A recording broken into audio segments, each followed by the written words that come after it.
한 2주 만에 인사를 드리겠습니다. 정원석입니다. 어떤 소식을 먼저 전해드릴까요? 저희가 지금과 같은 스타일의 어떤 그냥 일방적인 어떤 유튜브 정보 전달 이런 걸 떠나서 조금 더 이제 이 업계 이야기나 아니면 태양광에 관심을 가지고 있는 여러분들의 의견을 듣기 위한 좀 더 다른 방식의 어떤 기획을 준비를 하고 있는데, 빠르면 한 달 뭐 이 정도면은 여러분들에게 새로운 모습을 선사할 것 같아요. 그 와중에는 제가 지금 이제 영상을 만들고 있는 스튜디오의 변경 문제, 그리고 지금 이제 태양광을 포함한 전체 대한민국의 신재생에너지 산업이 거의 폐허 수준까지도 이제 이렇게 작살이 났어요. 이제 유튜브도 어떤 측면에서는 공중파니까 단어의 선정을 좀 조심해야 되는데, 그냥 마땅히 떠오르는 단어가 없어요. 그냥 작살났다. 거의 뭐 폐허 수준에 이르렀다. 저는 이렇게밖에 표현을 못 하고 있는데, 이런 때 이제 우리가 떠올리는 어떤 경구 같은 게 있죠. 모두의 실패, 가장 어려웠을 때가 또 가장 좋은 기회일 수 있다. 제가 머릿속에 말이 정리가 안 되니까 이런 말들이 이제 후더 튀어나오질 않는데, 모두가 아니라고 할 때 그 안에서 그런 어려운 와중에서도 뭔가 틈새를 찾고 가능성을 찾는 그런 것들을 좀 시도를 해보려고 해요.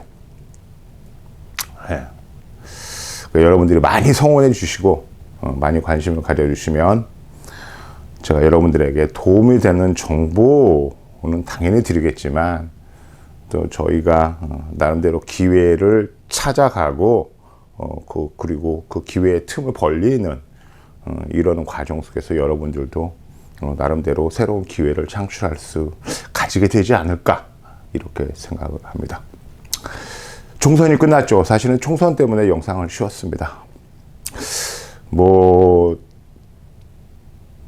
요즘에는 정말 한가하죠. 그래서 제가 태어나서 처음으로 선거라는 거를 조금 더 객관적인 시작에서 좀 이렇게 유심히 관찰해 본 그런 그런 시간이 아니었나 생각이 들어요. 지금 이제 이재명을 중심으로 한 민주당의 거대한 승리, 그리고 거의 멸문지화 상황에서의 영웅으로 등장한, 아직 영웅은 아닌데 하여튼 히어로 같은 전사로 등장한 조국 혁신당의 대표, 그리고 여당의 어느 정도 이제 균열 같은 것들을 여러분들이 감지를 하고 계신데, 저는 이제 여당의 승리, 그리고 현 정부의 어떤 그 난맥상, 무능력, 그럼으로써 어쩌면 탄핵까지도 갈 수 있는, 저는 개인적으로 탄핵이 되는 걸 원치를 않습니다. 국가적으로 너무 불행한 일이거든요. 탄핵이라고 하는 과정.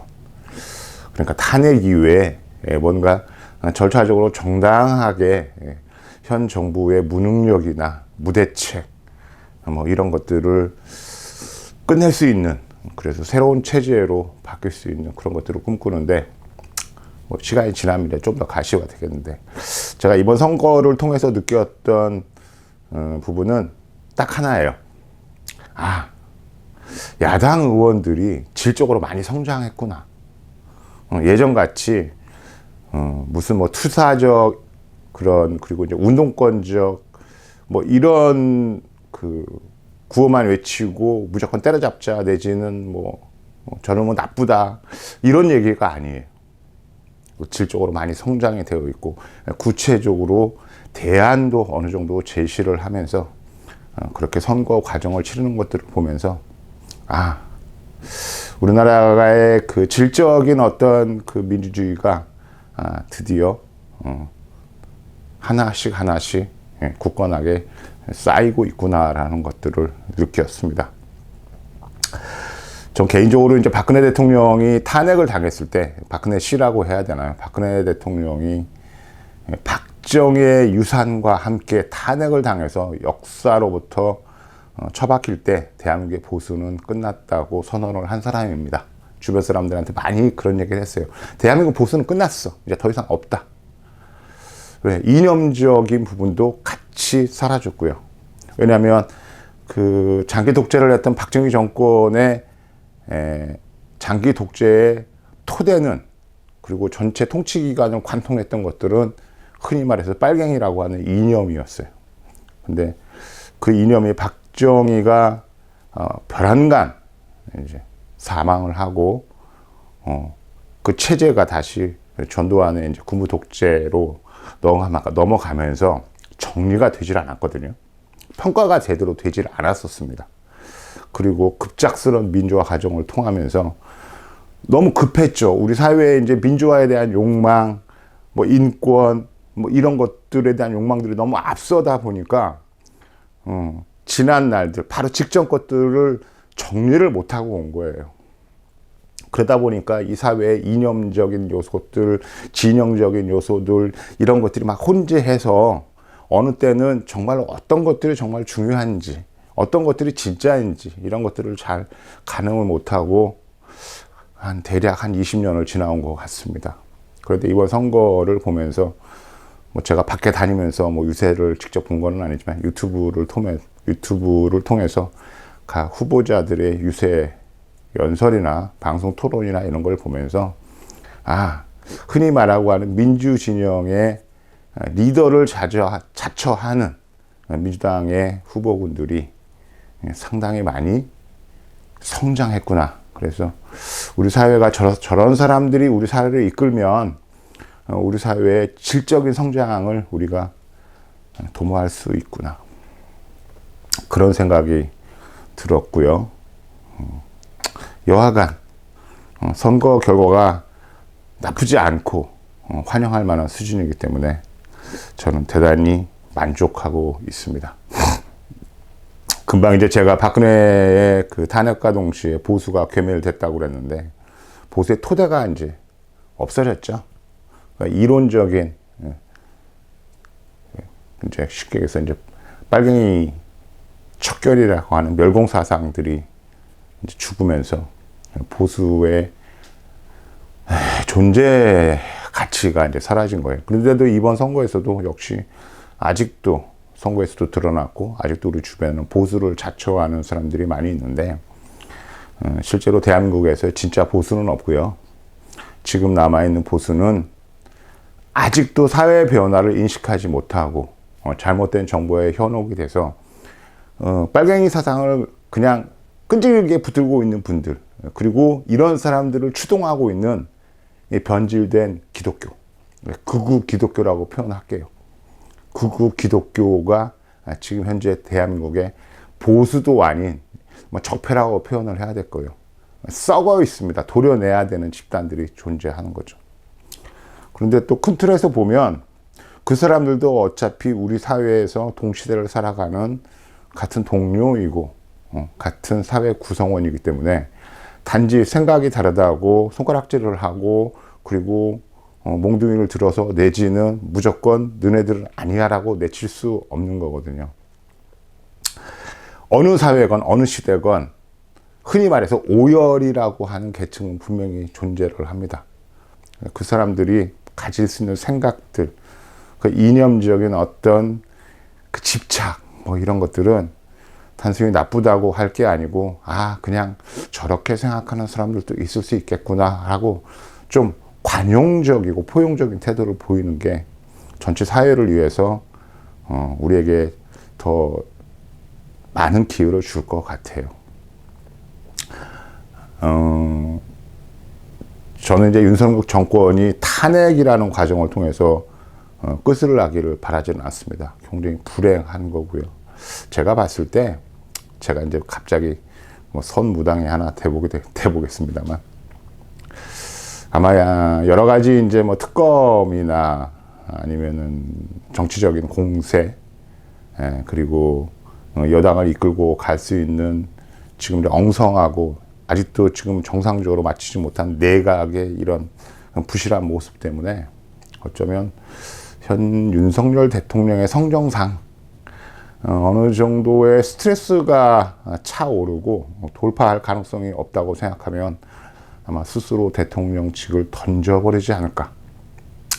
어쩌면 야당이나 아니면은 우리 사회의 진보라고 생각하는 많은 세력들이 지금 현재 대통령이 스스로 대통령직을 던져버리는 것 쪽으로 유도를 하고 있지 않을까. 저는 이런 생각을 하고요. 현 상황을 타개하는데 우리가 스스로 대통령직을 만약에 버리게 된다 그러면 대단히 좋은 어떤 결말이 되지 않을까 이런 생각을 합니다. 자, 신재생 에너지 채널에서 이런 얘기를 하면 여러분들이 되게 싫어하시는데 앞으로 이런 얘기를 더 많이 할 거예요. 왜? 늘 얘기하지만 신재생 에너지는 이런 사회적인 흐름, 역사성, 그리고 미래에 대한 전망, 뭐 이런 것들을 도외시하면, 제거를 하면 신재생 에너지를 얘기할 수 있는 게 아무것도 없어요. 단순하게 뭐 3kg짜리 주택용 태양광을 하나 놔가지고 한 달에 뭐 전기요금을 얼마를 감면받더라. 그러니까 뭐 좋더라. 뭐 이렇게밖에 얘기할 수 없는 거고요. 발전소 같은 경우에는 얼마를 투자해 갖고 와트당 킬로와트당 얼마를 받으니까 경제적인 이익이 20년 동안 나는 거니까 너네들 계산기로 두드려 봐 갖고 너네들이 생각했을 때 이익이 나는 것 같으면 해. 그 양해 안 참 하지 말고 이런 얘기밖에 할 수가 없는 건데, 우리가 지금 신재생 에너지를 가지고 기존에 우리가 썼던 석탄 그리고 석유, 가스라고 하는 이 화석 발전, 그러니까 지하 자원이잖아요. 석탄, 석유, 가스는 전부 지하 자원이거든요. 이 지하 자원을 가지고 근 200년의 경제적인 번영, 그리고 저는 정말로 싫어하는 단어지만 발전이라는 것들을 해왔어요. 그런데 이 발전에 브레이크가 걸린 거잖아요. 기후위기라고 하는 부분 때문에 노선을 수정을 해야 되는데, 이 노선을 수정하는 가장 확실한 방법이 이 200년 동안의 엄청난 번영과 그리고 전진을 만들었던 산업사회를 움직이게 하는 기본적인 동력인 에너지를 바꾸는 부분에서 찾자고 하는 거잖아요. 사실은 이거는 딱 한마디로 얘기할 수 있어요. 이건 혁명입니다.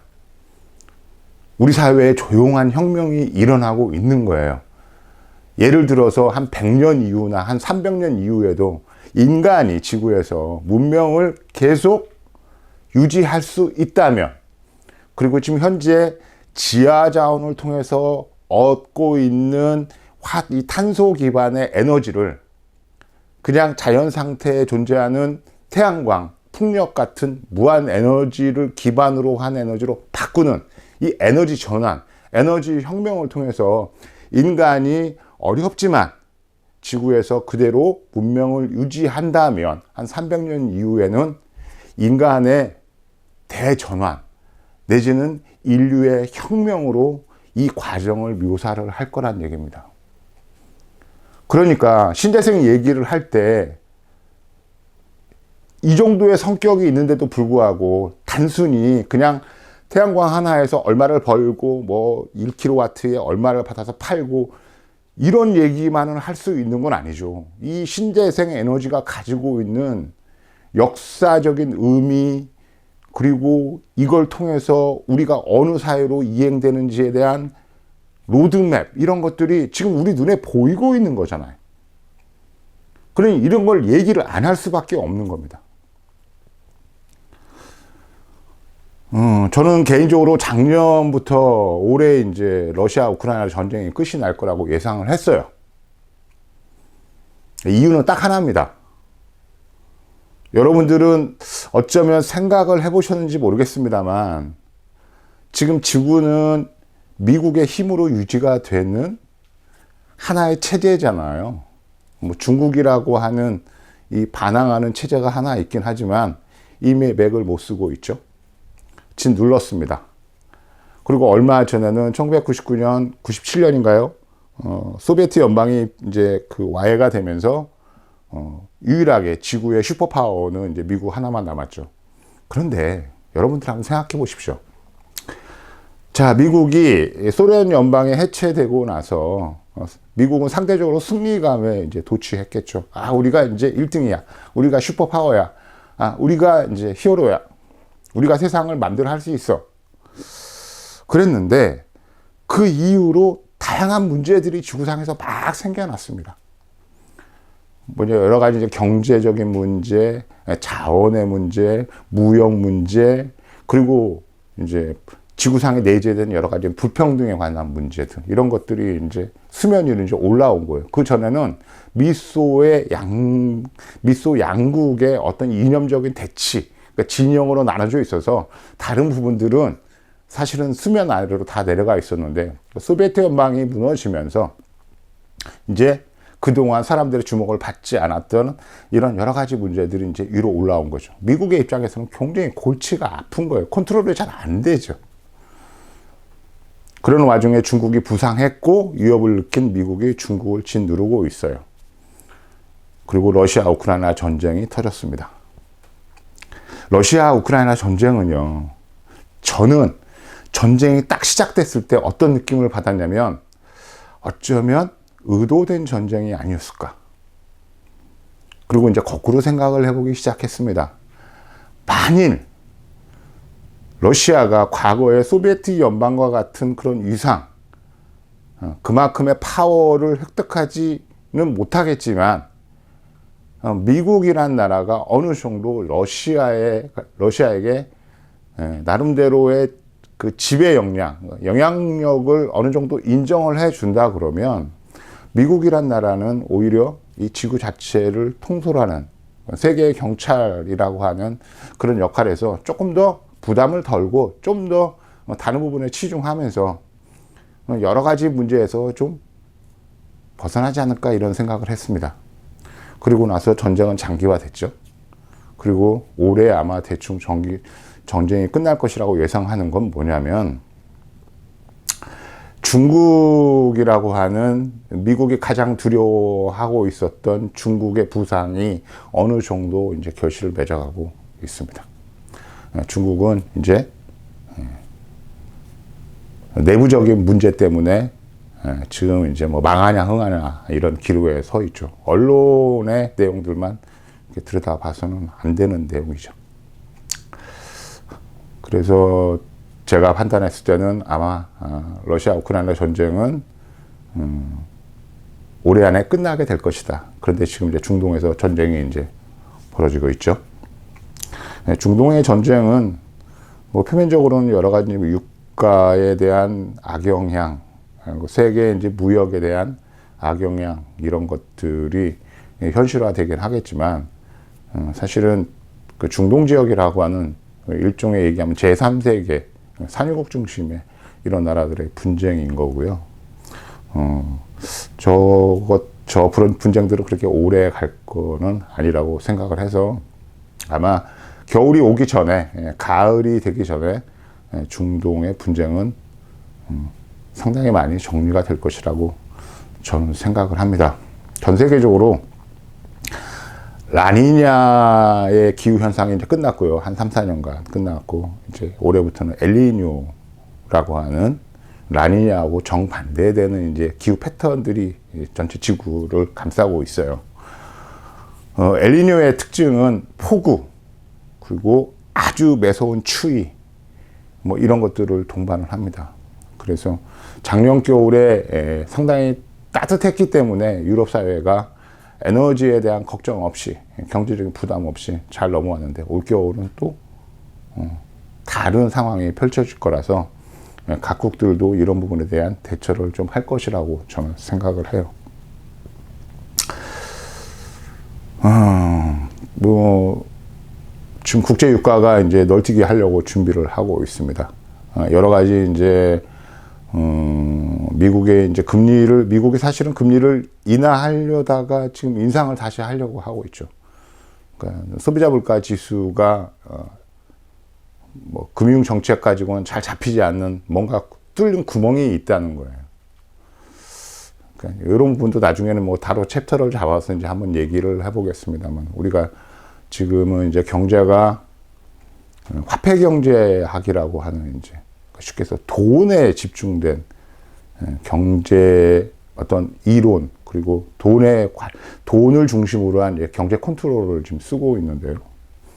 이런 부분들이 이제 흔히 말하는 이제 신자유주의라고 하는 이런 새로운 패러다임 때문에 진행이 되고 있고, 그러니까 우리가 이제 우리는 이제 시장에 기반한 자본주의라고 그냥 뭉뚱그려서 생각을 하고 있습니다만, 이 시장 자본주의의 모습이 사실은 여러 가지 얼굴을 가지고 이때까지 왔고요. 지금 우리에게 전혀 새로운 얼굴로 지금 우리에게 다가오고 있고, 이런 것들이 하나의 위기 상황으로 우리에게 오고 있는 겁니다. 자, 대충 한 20분 정도를 전혀 엉뚱한 얘기로 가지고 떠들었는데, 원래 영상을 한 30분 정도로 간단하게 줄여서 하려고 그랬는데, 오늘도 영상이 좀 길이가 길어질 것 같아요. 선거 끝났고, 그리고 정부는 이제 식물 정부가 됐습니다. 우리나라의 신재생에너지 정책은 어떻게 될까요? 일단은 이제 정부가 추진하고는 여러 가지 정책들이 브레이크가 다 걸리겠죠. 우리나라는 사실은 이제 관료들이 지배하는 사회거든요. 그러니까 정도전이 얘기했던 왕은 명목상으로 존재하는 것이고, 실제로 모든 나라의 일은 똑똑한 사대부, 그러니까 관리가 이끌어 간다라고 하는 이 정도전이의 구상이 2조의 500년을 끌고 왔고, 그리고 시대가 바뀌면서 일제강점기를 거치고, 그리고 동족 간의 그 잔인하고도 아주 처참한 전쟁을 거치게 됐고, 광주라고 하는, 제주 4.3이라고 하는 이 끔찍하고 안타까운 사건들을 거치면서 우리가 여기까지 왔지만, 지금도 우리 내부에는 어떤 관료에 대한, 그래서 국가의 녹을 먹는다는 표현들을 가끔 쓰기도 하는데요. 국가의 녹을 먹는다고 하는 것이 어떤 일신의 성공, 이런 것들로 대치가 되기도 하잖아요. 그러니까 아직도 우리는 이제 그 공무원들에 대한 의존도가 굉장히 강하고요. 대한민국의 관료들은 자신들이 나라들을 끌고 가고 있다고 하는, 이 4년, 5년의 어쩌다 공무원 된 국회의원이나 대통령 같은 이런 임시직 공무원들이 아닌, 늘공이라고 하는, 우리가 전문가라고 하는 그런 자신감을 가지고 대한민국을 이끌고 있는데, 제가 아까 얘기했듯이 드디어 우리나라에도 이런 나라를 자신들이 끌고 가고 있다고 하는 공무원에 맞서서 변화되는 사회에 필요한 여러 가지 것들을 정책적으로 추진할 수 있고, 공무원들을 이론적으로, 논리적으로 설득을 해서 우리 사회에 좀 더 새로운 기회들을 창출할 수 있을 정도의 의원들이, 자질들이 많이 높아졌다고 하는 부분들을 제가 본 거예요. 그러니까 굉장히 희망적인 겁니다. 그렇다 하더라도 신재생에너지 정책들은 당장 변화는 없을 것 같아요. 태양광에 관련된 이제 신재생에너지 정책은 거의 대부분 이제 태양광 발전소에 관련된 얘기를 해야 되는데, 우리 태양광 발전소를 이제 구축하는 것 중에 어려움은 이제 첫 번째가 이제 허가라고 하는 부분이 하나 있고, 두 번째는 개통이라고 하는 부분이 있는데, 이 허가의 가장 큰 걸림돌은 이제 거리 제한 같은 이제 지방에 이제 조금씩 차별적인 어떤 조례고요. 이런 조례들은 지역민의 어떤 관성이나 이런 것들 때문에 또 대응하기도 굉장히 어렵습니다. 개발행위가 이제 여기까지인 건데, 근데 요즘에는 이제 이런 허가라고 하는 부분들보다는 오히려 개통이라는 부분들에 대한 장애가 더 많이 이제 발생이 되고 있고요. 발전소를 열심히 구축을 해도 개통을 받지 못해서 상업운전을 못하는 그런 상황. 그래서 태양광 발전소를 하고 싶어도 멈칫거리거나 아니면은 포기하게 되는 그런 경우가 있어서, 국내 신재생에너지에 대한 확대가 굉장히 전망이 어두운 상황입니다. 작년 연말을 기점으로 해서 각 지역 한전들은 이제 뱅크라고 하는 이제 단어들을 써가면서 개통 연거를 이제 거부를 해왔는데, 이 뱅크는 뭐냐면 변전소 용량이에요. 변전소 용량. 그러니까 지역에 생기는 태양광 발전소의 발전 용량을 변전소에서 커버할 수 없다라고 하는 부분인 건데, 참 안타깝게요. 제가 전문가가 아니니까 이 부분을 이제 어떻게 돌파를 해야 되나라고 고민을 하고 있긴 한데, 사실은 이 뱅크라고 하는, 그러니까 변전소 용량하고 상관없이 무조건 태양광 발전소를 구축을 하면 한전의 개통을 연결해라, 무조건 태양광 발전소의 전기를 받아라고 했던 거는 박근혜 정부였단 말이에요. 박근혜 정부였습니다. 박근혜 정부에서 1메가 이하의 그 개통 연결을 무조건 가능하게 박근혜 정부에서 만들었던 거거든요. 그리고 이제 박근혜 정부의 이 개통 접속 완화 때문에 사실은 어마어마한 속도로 태양광 발전소가 생겼습니다. 그런데 현재 이 부분이 이제 한전에서 뱅크의 용량을 빌미를 삼아 가지고 접속을 다 거부하고 있는 거죠. 저는 개인적으로 이제 이런 생각을 하는 게, 아마 지금 당선된 국회의원들, 그리고 국회의원들을 보좌하는 보좌진들 중에서 당연히 이런 뱅크라고 하는 개념들, 한전의 개통도 뭐 이런 부분에 대해서 나름대로 지식을 가지고 있지만, 신재생 에너지에 대해서 구체적으로 어떤 지식과 비전을 갖고 있는지에 대해서는 좀 회의적이에요. 그래서 할 수만 있다 그러면 새로 이제 22대 국회가 열리고, 그리고 상임위가 이제 구성이 되면 산업통상부 밑에 이제 에너지 분과가 따로 만들어지고요. 그 안에는 이제 뭐 기후 위기에 대응하는 분과도 생기고, 신재생 에너지 분과도 생기고, 어쩌면 이제 아리백을 위한 분과도 생길 수 있어요. 이런 데서 이제 활동하는 국회의원들에게 나름대로 가능하면 자료들을 정리를 해서 정보를 제공하는 것들을 이제 생각을 하고 있습니다. 그냥 결론적으로 얘기하면, 최소한 앞으로 한 2년 동안은 이런 행태는 특별하게 달라질 것은 없습니다. 없을 거예요. 어쩌면 내년에는 좀 달라질 수 있습니다. 왜냐하면 예산을 이제 손봐서 예산을 가지고 지원하는 방식이 있는데, 올해 예산은 지금 현재 만들어지는 이제 5월 달에 새로 구성되는 국회에서 손을 볼 수 있는 부분이 아니거든요. 물론 가을에 추경을 한다고 하지만, 그거는 근본적인 문제에 접근할 수 없습니다. 이제 하반기에 연말에 25년도 예산을 이제 심의하는 과정에서, 그래서 이제 그 예산에 대한 심의권, 예산에 대한 이 편성권, 이런 것들을 이제 의회로 가져오려고 하는 거잖아요. 우리나라는 이제 그 행정, 사법, 그 입법 이렇게 돼 있잖아요. 국회가 입법이고요, 행정부는 대통령이고, 이쪽은 국회의원이에요. 사법은 이제 지금 현재 대한민국을 이제 완전히 망치고 있는 사법부, 검판사들인 거죠. 네. 이 국회는 사실은 민생이에요. 민생 부분입니다. 그러면 예산은, 한 해 국가에서 쓸 수 있는 예산은 사실은 거의 대부분 민생하고 관련된 거거든요.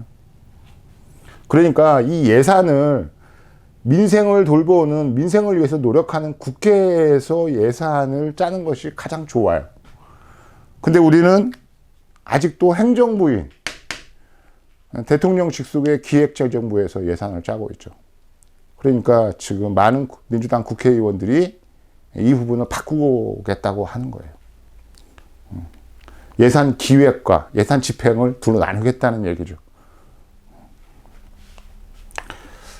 그래서 아마 이런 것들이 아마 올해 안에 이루어지기는 힘들 거고, 그래서 내년도 예산도 아마 대충 지금과 같은 그런 기조로 흘러갈 가능성은 많고, 또 지금 현재 현 정부의 한 2년 동안의 성적표가, 경제적인 성적표가 워낙 낮기 때문에 지금 예산 결손 문제들, 그리고 적자들, 이런 것들 때문에 아마 상당수 다른 예산을 갖다 땜빵을 하고 있는 부분들이기 때문에 내년도 예산을 짜는데도 상당히 많이 부담이 많이 될 거예요.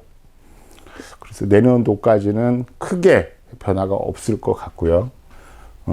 최소한 이제 내년 이후에 정상적으로 국회에서 새로운 입법 과정이나 이런 것들을 가지고 이제 지금과는 조금 더 다른, 조금 더 현실적이고, 조금 더 조밀하고, 뭐 이런 이제 법 규정이나 아니면 이런 제도적인 측면들을 보완을 하게 되면 내후년쯤에는 다시 태양광에 대한 부분들이 좀 기지개를 켤 수 있지 않을까, 이런 생각을 합니다.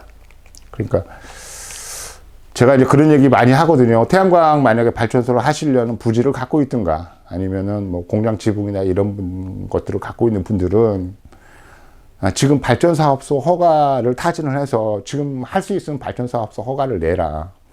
왜냐하면 새로운 국회에서 새로운 좀 더 방식으로 신재생 에너지에 대한 정책들이 만약에 만들어지면 긍정적인 측면도 있지만 실제로 규제적인 측면도 같이 늘어날 거다. 그러니까 규제적인 측면도 늘어날 거예요. 뭐 이건 이제 물리적으로 한전의 적자나 아니면 개통망을 관리하는 데 대한 전 국가적인 어떤 부담이나 이런 것들하고 또 같이 궤를 같이 하는 건데, 그래서 만약에 지금 만약 태양광 발전소 허가를 낼 수만 있다 그러면 지금 허가를 내놔라. 그리고 한 2년 이후에 새로 시행되는, 새로 만들어지는 플랫폼 위에서 아주 빠르게 태양광 발전 사업을 할 수 있다.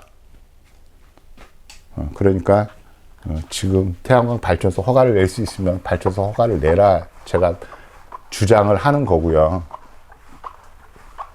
모든 일이 실패할 수도 있으니까 진짜 돌다리도 두드려보고 이렇게 건너간다는 그런 마음으로 태양광 발전소의 A부터 Z까지를 전부 다 확인해 가지고 이거 괜찮아, 이거 괜찮아, 이거 괜찮아 해서 그렇게 다 해서 하시려는 분들이 굉장히 많고 거의 대부분인데요.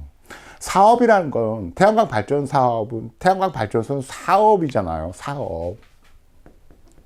사업이잖아요. 이 사업은 당연히 성공이 목표지만, 성공이라는 건 이익 확보잖아요. 이익 확보. 태양광 발전소 이익 확보지만 이 안에는 숨겨진 리스크가 있어요.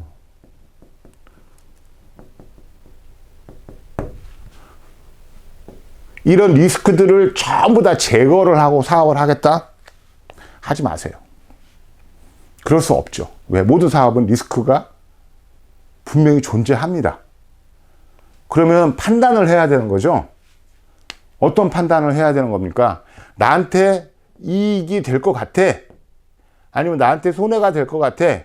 이익이 될 것 같은 판단이 들면 실행을 하는 거고요. 난 자신이 없어. 그럼 포기하는 거예요. 포기할 때는 과감하게 포기해야 되고, 실행을 할 때는 과감하게 실행을 해야 되는 겁니다. 판단도 분명히 이성적으로 행해져야 되겠죠. 그러니까 지금 현재 상황을 보고 이 태양광 발전은 아니야. 지금 뭐 그래서 머릿속에서 딱 접어두지 말고요. 마치 저 태극기 부대, 빨갱이 신드롬을 외치는, 내지는 극우 기독교 인사들처럼 뭐 이런 거 있잖아요. 일주일에 한 번씩 교회에 가갖고 성경책을 펴놓으면 세상 착한 사람인 것처럼 하고, 성경책을 딱 덮고 나면 아주 현실에 자기 이익을 아주 충실하겠다는 나름대로의 자본주의 전사가 되는 이런 모습들, 이렇게 하지 마시고 전체적으로 이 태양광 산업, 그리고 이 사회 변화, 우리가 가고자 하는 미래, 그리고 에너지 전환에 대한 이런 부분까지 한번 훑어보고 나서 판단을 하라는 얘기입니다. 제가 늘상 얘기하잖아요. 태양광 발전 사업은 절대로 손해를 주지 않아요. 그런데 지금 간혹 손해를 보는 발전소들이 있죠. 그래서 전체 발전소의 대략 한 20%가 매각을 진행을 하고 있어요. 매물로 나와 있다는 얘기예요. 왜 그래요? 플랜을 정확하게 잘 세우지 않았기 때문입니다. 플랜. 여기까지는. 그러니까 계획 단계의 실패라는 거예요. 그러니까 실패를 이미 내정하고 태양광 발전 사업을 한 거예요. 그게 극명한 게 뭐냐면 고정가격제예요. 자, 만약에 2년 있다가 다시 국가에서 태양광 발전소 같은 것들을 장려하고 좀 더 쉽게 하기 위해서 여러 가지 정책들을 내놓을 건데, 분명히 요 안에는 분명히 고정가격제 같은 것들이 들어갈 거예요. 고정가격제는 어디로부터 파생이 됩니까? 이거는 태양광에 관련된 태양광 관련 정책적 배려에서 만들어지는 거잖아요. 정책적 배려에서. 이 정책적 배려가 일단은 뭐 제도 혁파, 제도 완화라고 할게요. 제도 완화가 하나 있을 거고, 그 다음에가 이제 경제적인 어떤 비용적인 측면일 거예요. 금융 부분이네. 금융 부분의 지원. 그러니까 얼마 전까지 횡행했던 전체 시설비의 90%를 연 1.8%의 변동금리라고 해도 어마어마하게 싸죠. 전체 시설비의 90%를 1.8% 변동금리로 해서 기본으로 10년, 뭐 최대 뭐 20년까지도 융자를 해준다라고 하는 이런 정책들. 그러니까 쉽게 얘기해갖고 땡전 한 푼 없어도 발전소를 할 수 있다. 그런데 이 뒷면에는 고정 가격 계약을 하지 않으면은 이런 자금들을 받을 수가 없었죠. 그러니까 이 고정 가격제를 하게 되면 어떻게 돼요? 여러분들이 잘 아시는 S&P하고 REC가 합해져 갖고 거의 160원 이하가 되는 거잖아요. 현재까지. 이거 FIT에도 마찬가지고요. 그냥 그 한전 PPA도 마찬가지고요.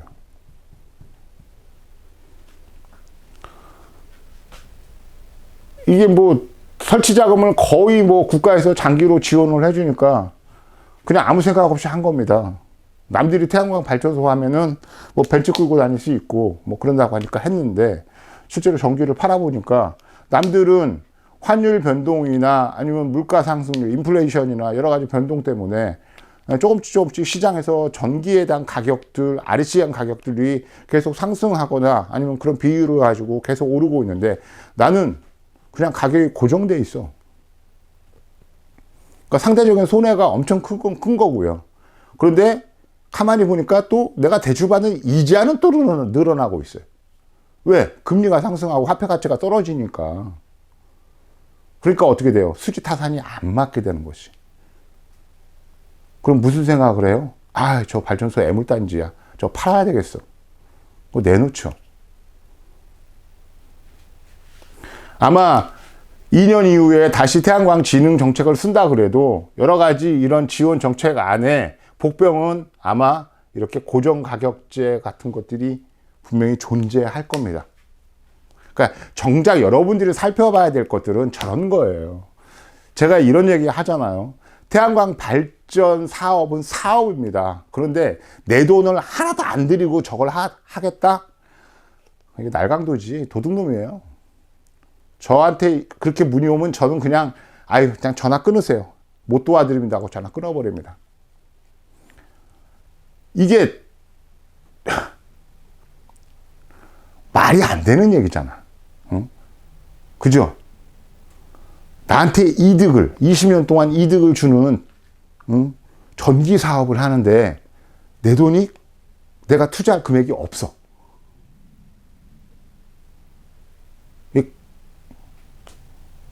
이상하지 않아요? 이상하죠?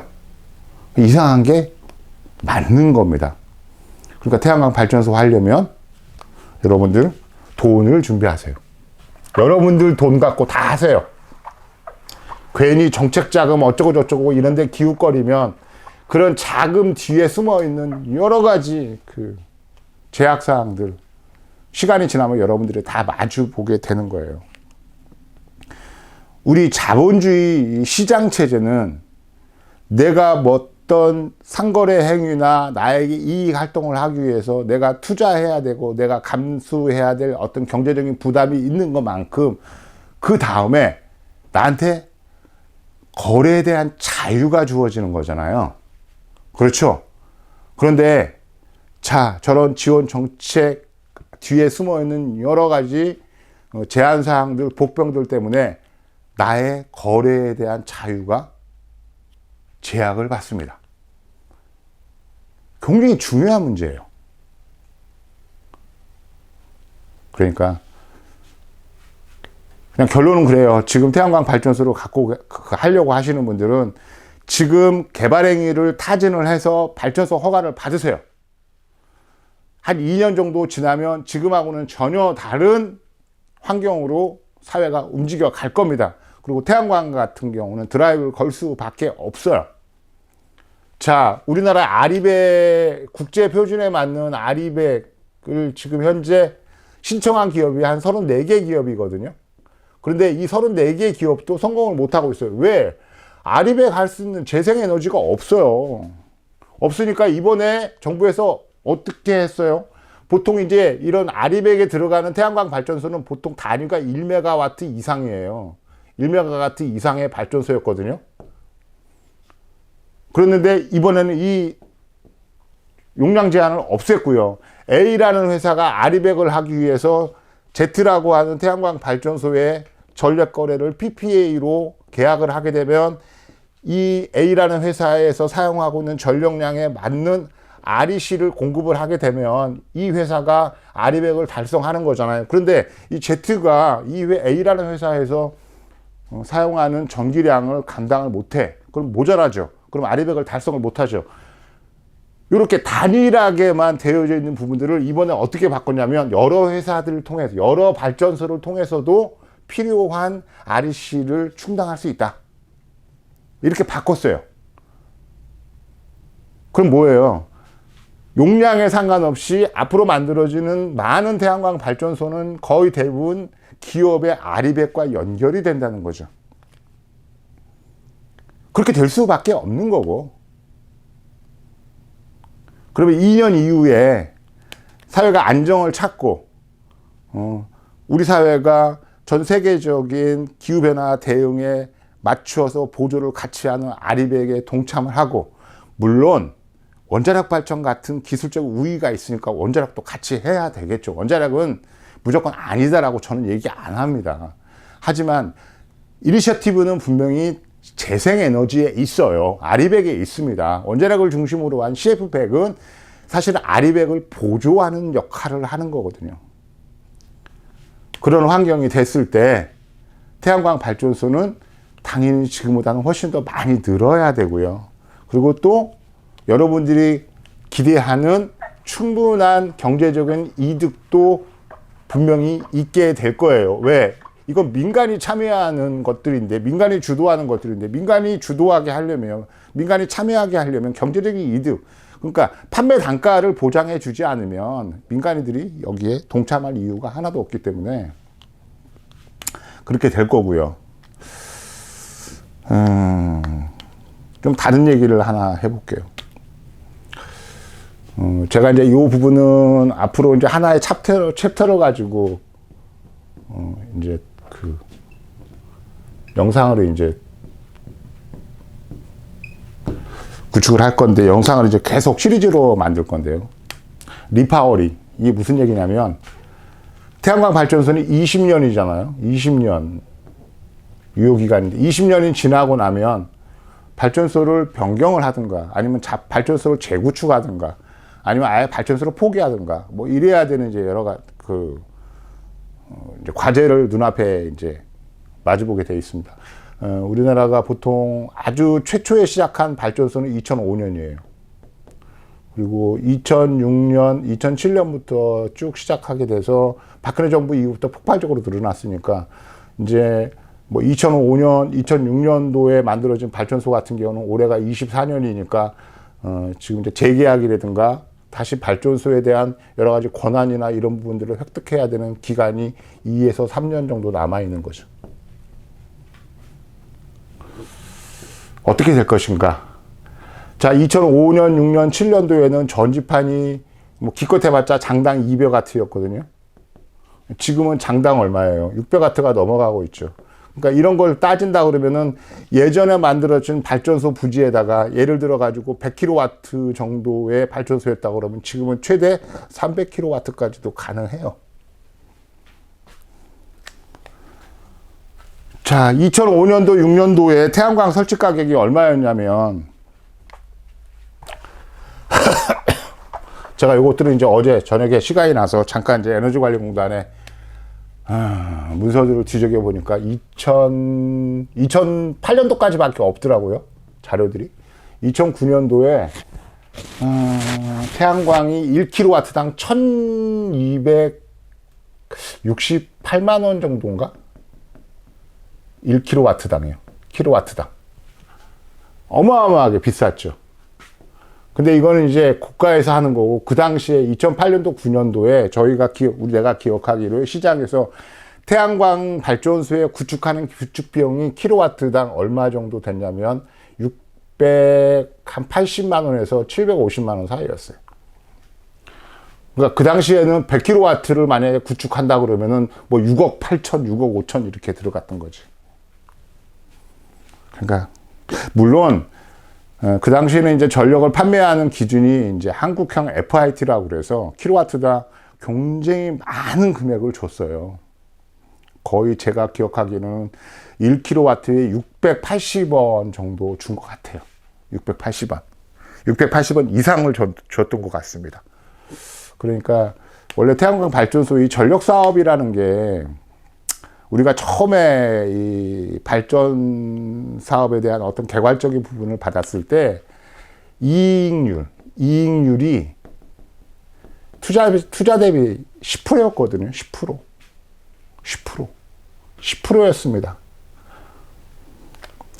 근데 이제 요즘 사람들이 이제 욕망이 좀 커지니까 저 10% 이상의 어떤 이익률 같은 것들을 어떻게 하면 찾을 수 있을까 하고 오매불망 눈을 부릅뜨고 그렇게 뒤지고 다니는데 지금 현재 태양광 발전소의 수익률은 약 한 8에서 9% 정도 되죠.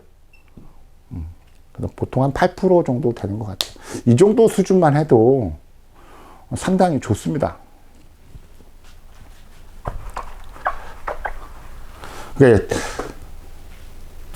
그런 분들이 있어요.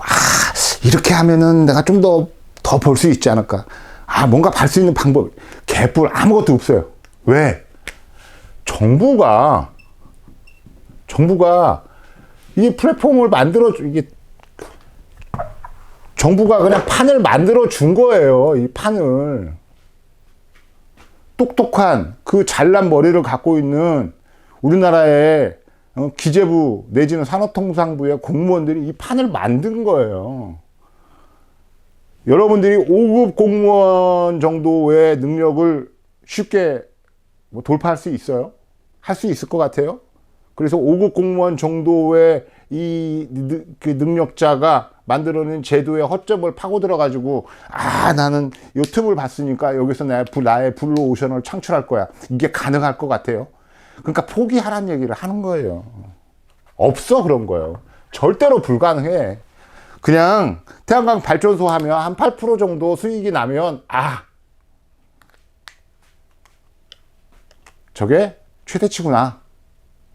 그렇게 생각하시면 된다는 겁니다. 그리고 막연하게 저 8%보다 낮으면 어떡하지? 이런 걱정을 좀 하면서 그런 사회가 오지 않도록 정치 사회적인 변화를 눈여겨보고 가끔씩 투표라고 하는 나의 권리를 행사할 때 나한테 이득이 되는 집단들한테 투표를 하라는 얘기예요. 그래야 여러분들이 이익이 보장이 되니까, 더 지켜질 수 있으니까, 확률적으로. 그러니까 태양광 발전소는 정치 사회하고 뛸래야 뛸 수가 없어요. 근데 무슨 와가지고 제 영상에 와갖고 정치 얘기 좀 하지 마, 뭐 태양광 발전소 얘기하지 마. 앞으로 그런 분들은 댓글도 제 영상에 달지 마세요. 저한테는 무지무지하게 무식해 보여. 멍청해 보이고. 하지 마세요. 그런 분들은 제 영상에 오지 마세요. 어차피 영상이 좀 길어졌는데 한 김에 하나 더 할게요. 태양광 발전 과정에서 제일 가장은 이제 중요하진 않지만, 태양광 시스템에서 첫 번째 중요한 요인은 태양 전지죠. 근데 이제 두 번째 중요한 인자가 인버터인데, 얼마 전에 관련 공무원들이라 봤자 제가 봤을 때는 뭐 급이 좀 있는 공무원들이 간 거 아니고요. 그 에너지관리공단에 그냥 말단들이 대충 간 것 같아요. 그냥 뭐 특별한 걸 기대하고 간 게 아니고 그냥 얼레벌레 간 겁니다.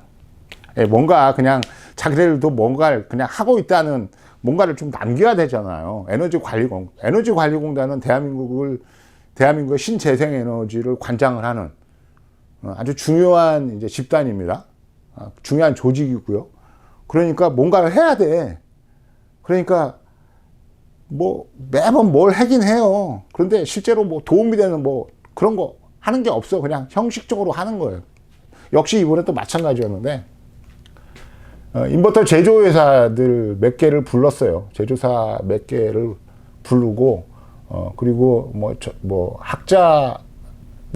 학자는 안 들어간 것 같아요. 뭐 전문가라고 하는 사람들을 좀 부르고, 여기에 이제 공무원들하고 같이 해가지고 인버터 얘기를 좀 한 거예요. 결론이 뭔 줄 아세요? 결론이 인버터의 상향 평준화. 난 이게 도대체 뭘 말하는 건지 잘 모르겠어. 인버터의 상향 평준화. 저는 한심합니다. 이 상향 평준화라는 게 뭐냐면, 태양광 인버터가 앞으로 새로운 이 전력 창출 시장에서 여러 가지 가져야 되는 기능적인 부분들, 그리고 새로운 어떤 가능성을 위한 도전적인 측면들이 굉장히 많이 있거든요. 그런데 그런 거 싹 무시하고요. 상향 평준화라는 건 뭐냐면 두 가지 요건만 충족시키겠다는 거예요. 효율. 그 다음에 에러율. 요 두 개를, 이게 참 말이 필요한데, 여기에는 이제 제조사가 A, B, C, D 이렇게 있을 거 아닙니까? 요 효율하고 에러율을 똑같이 맞추겠다는 얘기야. 무슨 얘기예요? 이게 좀 극단적인 얘기를 하게 되면 이게 담합이 돼요. 카르텔이에요. 이 말도 안 되는 얘기들을 하고 있는 거예요. 인버터가 가지고 있는 성능을 향상을 시키고, 그리고 인버터가 실행할 수 있는 여러 가지 기능적인 부분들을 확장할 생각을 해야 되고, 그리고 전력 전체 개통망하고 연결되는 여러 가지 능동적인 작업들, 이런 것들에 대한 기능적인 부분들을 개발을 하고, 심지어 필요하다 그러면 AI 같은 새로운 기술도 같이 접목을 하면서 이전보다도 다른 인버터를 만들어내고 그런 것들을 시도를 해야 되는데, 이 인버터 제조사들 전문가라고 그리고 공무원들이 모여갖고 기껏 하는 게 상향 평준화. 그러니까 인버터를 딱 요만한 틀에 딱 맞춰갖고, 이 정도면 뭐 괜찮은 거야. 이 정도면 최고야. 더군다나 국산이잖아. 그러니까 너네들은 그냥 이거 사면 돼. 이러는 거예요. 더 이상 아무것도 안 하겠다는 얘기죠. 골 때리지 않아요?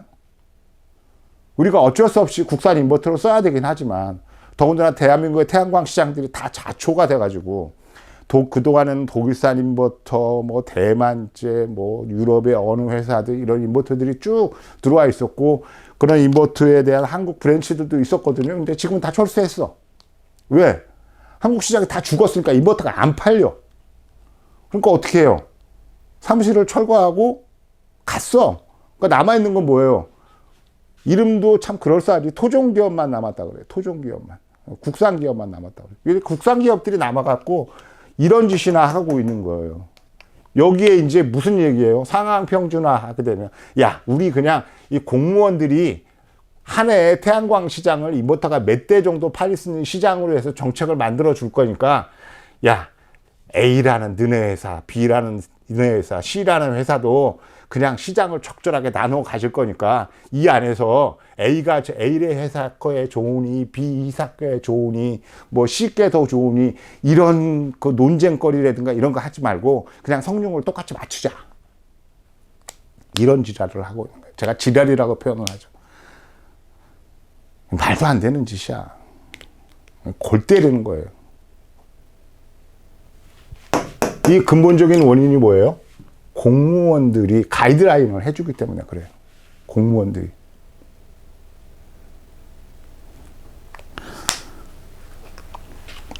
이번에 새로 만들어지는 국회가 아마 행정부, 대통령 직속이죠. 행정부에서 가지고 있는, 그러니까 기획재정부에서 가지고 있는 기획 예산에 대한 부분들을 이제 반 정도는 뺏어올 거예요. 당연히 뺏어와야 되지. 왜? 우리 세상에 돈을 갖고 있는 놈들이 가장 파워가 세잖아. 공무원들이 국가의 돈을 가지고 우리가 낸 세금을 가지고 갑질을 해요. 산업을 자기 마음대로 주물락주물락 해. 시장을 그래서 실질적으로 통제를 해요. 공무원들이. 이런 것들을 개혁을 해나가야 돼요. 이런 것들을 바꿔야지. 이렇게 말도 안 되는 상향평준화, 말은 그럴듯해. 근데 실제 안을 들여다보면 이 지랄을 하고 있는 거예요. 이거 대한민국 태양광 발전 사업에 전혀 도움이 안 돼. 오히려 퇴행을 가져와야 돼. 퇴보를 가져올 거예요.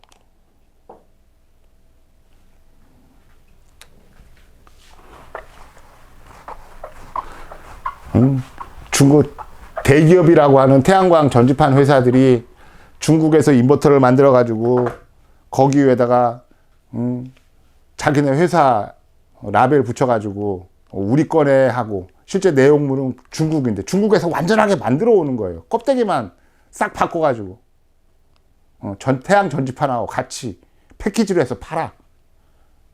우리나라 굴지의 태양광 업체들이. 소비자가 비용신이에요. 바보야.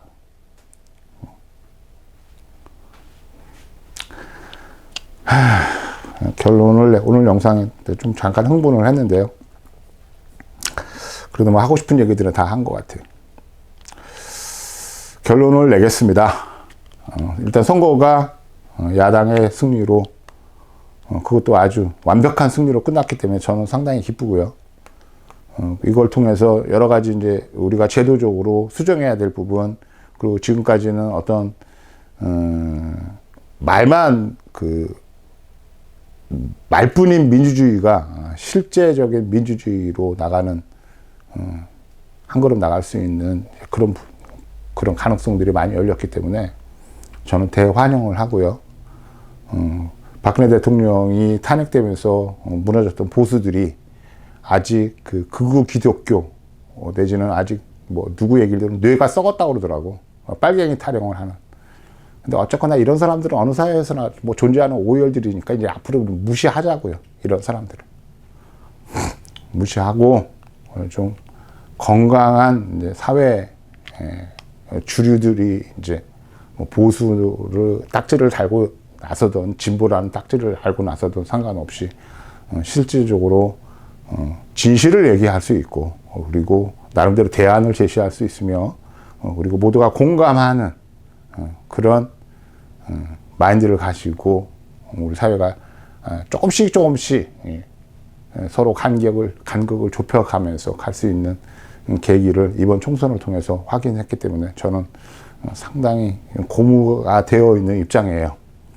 그런 와중에서 정책이라고 하는 부분, 국가의 어떤 장기적인 부분, 국가의 거시적인 정책, 이런 것하고 아주 밀접하게 관련이 되어 있는 태양광 산업이 지금과 같은 새로운 기조의 정치적인 흐름을 속에서 앞으로 한 2년 이후에는 상당히 많이 활성화가 될 것 같다는 그런 전망을 할 거고요.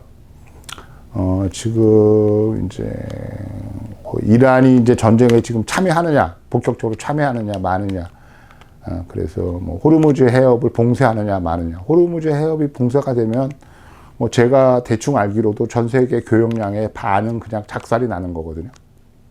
가뜩이나 이제 미국과 중국의 디커플링 때문에 세계 무역 질서라고 하는 부분들이 완전하게 이제 좌초가 되어 있고, 그런 걸로 인해서 여러분들이 많이 들었던 공급망에 대한 불안, 이런 것들이 우리에게 어려움을 주고 있는데, 만약에 호르무즈 해협이 봉쇄가 된다 그러면은 정말 최악의 상황을 맞을 수도 있습니다.